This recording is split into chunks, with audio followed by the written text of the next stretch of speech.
everyone, welcome back. Today is day 6 of Learn Yoga with Miss Tanya. So yesterday we did the pose Paschimottanasana. Today we're going to do the exact opposite, which is called the Purvottanasana. Purvottanasana is also referred to as the upward plank or the inclined plank. Now, as I explained yesterday, Paschim in Sanskrit means the direction west, which represents the posterior of the human body. Similarly, the east, the direction east, refers to the front of the human body, and in Sanskrit it is called the Purv. So this pose is the intense stretch of the front of our bodies. So this pose is a counter pose of forward bending postures.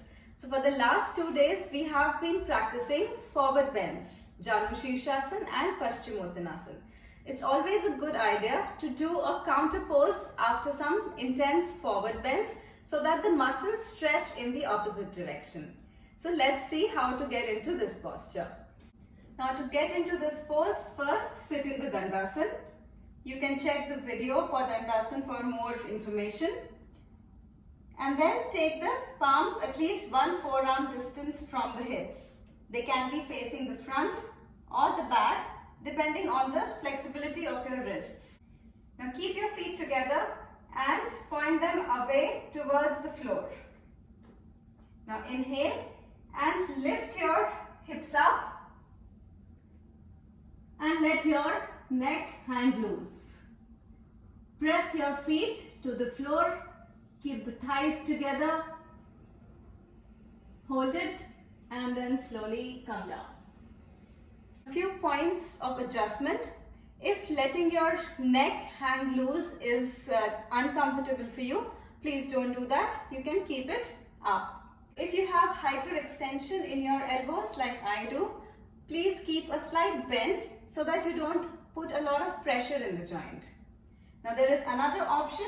If you are not able to keep your legs straight and lift yourself up, because this needs some strength, there is an option to keep the knees bent. Now in this, everything is same, it's just that you've bent your knees and then you're lifting up, and use your glute strength to keep your hips up. Keep the knees together, thighs pointing inwards. And then slowly come down. Once you get into this pose, be there for at least 5 deep breaths and then come down slowly. So the benefits of this pose are it strengthens your wrists, your arms, your core and your legs. Also, it stretches the shoulders and the chest. Please avoid this pose if you have any kind of wrist or neck injury.